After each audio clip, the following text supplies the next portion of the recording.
पहला पे आउट तुक्का हो सकता था, दूसरा पे आउट भी तुक्का हो सकता था, यहाँ तक कि तीसरा पे आउट भी तुक्का हो सकता था। लेकिन जब मैंने अपना चौथा पे आउट विड्रॉल करा तब मुझे रियलाइज हुआ कि हाँ, मैं प्रॉफर्म से पे आउट निकालने के गेम को धीरे धीरे समझ चुका हूँ। आज से कुछ महीनों पहले तक मैं रो रहा था कि यार मेरा पहला पे आउट हो जाए, मेरा पहला पे आउट हो जाए। मैं अकाउंट बाय करता था, कोई फर्स्ट फेज में फेल हो जाता था, कोई सेकंड फेज में फेल हो जाता था, और सबसे ज्यादा दुख तो तब होता था जब हम दोनों फेज पास करके जब फंडेड फेज में जाते थे और उसमें भी अकाउंट ब्रीच हो जाता था। लेकिन पिछले 1.5 महीने में मैंने ऐसे क्या चेंजेस करे जिससे आज हम अपना 5वां पे आउट विड्रॉल करने जा रहे हैं। अगर आप भी चाहते हो कि आप भी ये सब करो तो इस वीडियो को एंड तक जरूर से देखना। इस अकाउंट से अगेन पे आउट विड्रॉल करना बिल्कुल भी आसान नहीं था। पहले तो हमको 5 प्रॉफिटेबल डेज कंप्लीट करने थे, जो कि आसान नहीं होता किसी भी ट्रेडर के लिए। चलो एक पल के लिए मान लिया कि 5 प्रॉफिटेबल डेज कर भी ले कंसिस्टेंट ट्रेडिंग करके, लेकिन इसमें जो ड्रॉडाउन था वो ट्रेलिंग लॉक ड्रॉडाउन था। माना कि मेरे पे एक अकाउंट है $5,000 का और उस अकाउंट में $500 का लॉस कर सकता हूँ, तो जो अमाउंट आएगी वो आएगी $4500। $4500 पे जैसे ही अकाउंट पहुंचेगा अकाउंट टर्मिनेट हो जाएगा। लेकिन इस अकाउंट में ऐसा था, अगर मैं प्रॉफिट करूं और मेरा अकाउंट अब चले गया है $5200 पर, अब जो मेरी ड्रॉडाउन की अमाउंट होगी वो $4700 पर आ जाएगी। मतलब मैं ओवरऑल लॉस कर सकता हूँ बस $500, चाहे कुछ भी हो जाए। अगर मैं एक बार प्रॉफिट कर लूं तो मेरी जो ड्रॉडाउन की लिमिट है वो भी पीछे से आते ही रहेगी। लेकिन ये बैलेंस बेस्ड ड्रॉडाउन है, ना कि इक्विटी बेस्ड ड्रॉडाउन। तो ये इस अकाउंट के थोड़ा सा एक कह सकते हो कि एक कॉन्स था, लेकिन मैं इसे कॉन्स नहीं मानता। अगर आपको एक बार रूल्स पता हो और एक बार आपको कंडीशन पता हो तो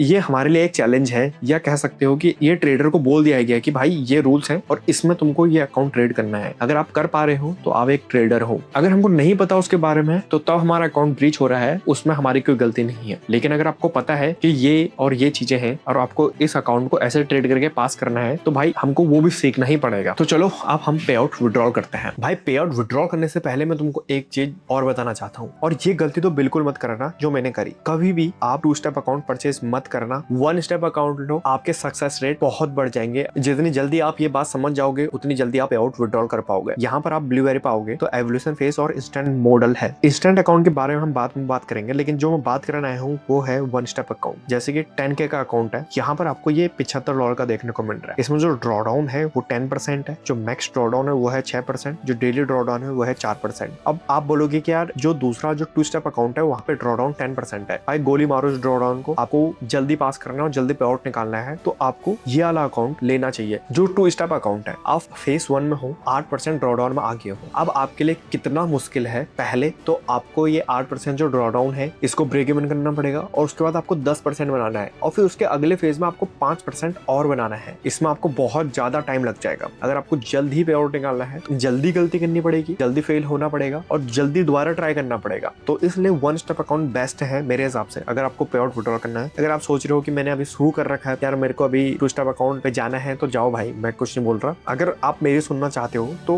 गो फॉर 1 स्टेप अकाउंट। लेकिन 1 स्टेप अकाउंट परचेज करने से पहले भी आपको ये ध्यान रखना पड़ेगा कि ब्लूबेरी ने अपने सारे रूल चेंज कर दिए। इन्होंने मार्टिंगर हटा दिया है, लॉट साइज रिस्ट्रिक्शंस हटा दी है, तो HFT का जो पहले वाला रूल था एक्सेसिव स्कैल्पिंग वाला वो रिमूव कर दिया है। बहुत सारे रूल रिमूव कर दिए हैं जिसमें मैंने वीडियो बना दी है। थोड़ा बहुत मैं शॉर्ट में आपको यहाँ पे बता देता हूँ। जो पहले मार्टिंगर रूल था वो हटाकर अब ये 1.5% मैक्स ट्रेड रूल आ चुका है, जिसमें आप एक ट्रेड में बस 1.5% ही रिस्क ले सकते हो, जो कि बहुत बढ़िया है। आपको यहाँ पे मिनिमम जो ट्रेडिंग डेज है वो 3 बनाने हैं। और ये जो $75 है ना, ये आसानी से $50 तक चले जाएगा अगर आप कोड यूज करोगे money30, आपको डिस्काउंट मिलेगा। ये आपके लिए बहुत बेनिफिशियल रहेगा। साथ में अगर कोई भी दिक्कत आती है तो मैं वहां पर आपके इशू रिजॉल्व कर दूंगा। मैं आपको 1.5% रूल के बारे में बता रहा था। जो ये रूल है ये बता रहे हैं कि ये फंडेड अकाउंट में अप्लाई होगा, चैलेंज फेज में ये रूल अप्लाई नहीं होगा। जो 5K का अकाउंट है उसमें आप 1.5% रिस्क लोगे, वो होता है $75 पर ट्रेड। और जो 10K का अकाउंट है वहां पर $150। यहाँ पर इन्होंने लिखा है कि सिंगल ट्रेड, मतलब कि आपकी जो सिंगल ट्रेड है जो उसका लॉस है वो 1.5% से ज्यादा नहीं होना चाहिए। फिर इन्होंने लिखा है कि स्प्लिटिंग अ ट्रेड इनटू मल्टी, तो ये बोल रहे हैं कि अगर आपने ट्रेड को छोटे छोटे पोजीशन में ओपन करते हो और उनका कंबाइंड लॉस 1.5% से ज्यादा हो गया तो तब भी अकाउंट को खतरा है, और ये फंडेड फेज में है। तो उसी के हिसाब से बता रखा है कि आप एक ट्रेड में 1.5% से ज्यादा का लॉस नहीं कर सकते, वो भी फंडेड फेज में। एवोल्यूशन फेज में आप कितना भी कर सकते हो, लेकिन फंडेड फेज में 1.5% से ज्यादा आप नहीं कर सकते, जो कि बहुत बढ़िया है भाई। मैं ब्लूबेरी के कुछ और अकाउंट परचेज करने जाऊंगा इसके बाद। सीधा चलो पे आउट विड्रॉल करने चलते हैं। तो इसका जो विनिंग परसेंटेज है वो पहले 39% था, अब ये 41 हो चुका है। हमने 4% का प्रॉफिट बना रखा है 5K के अकाउंट में। जो हमने पहला पे आउट विड्रॉल करा था वो भी $206 का था और ये $205 का है। तो ये भी बहुत कोइंसिडेंट है। अगर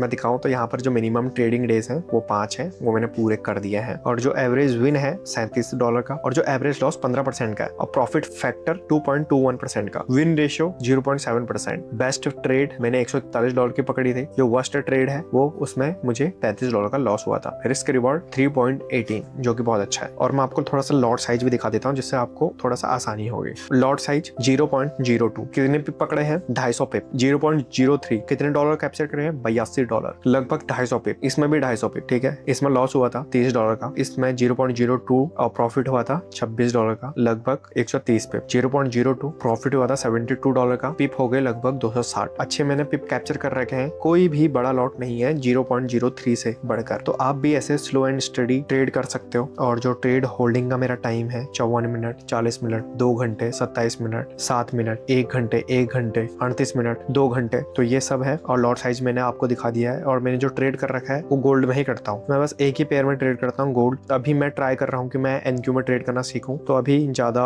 वो सब चीजें ना करते हुए क्लिक करते हैं रिक्वेस्ट पे आउट वाले बटन पे। हमने उस दिन पे आउट तो रिक्वेस्ट कर लिया था, लेकिन वो वाला पोर्शन रिकॉर्ड नहीं हो पाया। तो हमने 7 तारीख को पे आउट विड्रॉल करा था और 9 तारीख को हमारा पे आउट राइज में आ चुका है। मैं आपको दिखाता हूँ कि कौन कौन सी ईमेल आती है जब पे आउट आता है। जो सबसे पहली ईमेल आती है वो आती है पे आउट अप्रूव्ड करके, और यहाँ पर तुम्हारी अमाउंट लिखी होती है। हमने उस दिन $203 का पे आउट विड्रॉल करा था। हमारा जो ओवरऑल पे आउट बना था वो $205 बना था, लेकिन पिछली बार भी हमने $205 ही विड्रॉल किया था। तो इस वजह से मैंने $203 का प्रॉफिट विड्रॉल करा। तो सबसे पहली ईमेल ये होती है, यहाँ पर आपका पे आउट अमाउंट लिखा होता है। और सेकंड ईमेल होती है सर्टिफिकेट अवेलेबल ऑन डैशबोर्ड। हमने जो पे आउट विड्रॉल करा है उसका सर्टिफिकेट आ जाता है। जो सर्टिफिकेट होता है वो आपको यहाँ ब्लूबेरी के डैशबोर्ड पे देखने को मिल जाएगा, जिसमें कि $162 हमें मिल रखे हैं। $203 का हमारा पे आउट था, 20% का कमीशन होता है प्रॉफर्म का, एंड $162 हमारे राइस में आ जाते हैं। और राइस की इनवॉइस भी मैं आपको दिखा देता हूँ। राइस पे भी हमारी ये अमाउंट आ चुकी थी, $162। तो ये वो अमाउंट थी जो मेरे राइस अकाउंट में आई थी। अभी मैं इसको बैंक अकाउंट में विड्रॉल नहीं कर रहा हूँ। बैंक अकाउंट में जो अमाउंट मैंने विड्रॉल करी थी वो मैंने एक वीडियो में बता रखा है कि कैसे बैंक अकाउंट में विड्रॉल करते हैं। इस बार मैंने ये अमाउंट विड्रॉल इसलिए नहीं करा। अगर आप छोटी अमाउंट का पे आउट डायरेक्ट बैंक अकाउंट में लेते हो तो आपको $10 देने ही पड़ते हैं। अभी ये सारे छोटे छोटे पे आउट में सेव कर रहा हूँ और एक साथ में $1000 विड्रॉल करूंगा। और सबसे इंपॉर्टेंट बात यह है, आपके पास अगर पैसे नहीं है अकाउंट बाय करने के लिए तो आप मेरे टेलीग्राम पे आ सकते हो, वहां पर हम गिव अवे कराते रहते हैं। एंड अभी ब्लूबेरी के सारे अकाउंट पे 30% की सेल चल रही है, जो कि लिमिटेड टाइम तक है। आप उसका फायदा उठा सकते हो Money30 कोड यूज करके। और ब्लूबेरी का अकाउंट बाय करने से पहले तुमको उसके रूल्स समझने पड़ेंगे, जो मैंने इस वीडियो में बता रखे हैं। और अगर आपको देखनी है पूरी प्रोसेस बैंक में कैसे पे आउट आता है तो आप ये वाली वीडियो वॉच कर सकते हो।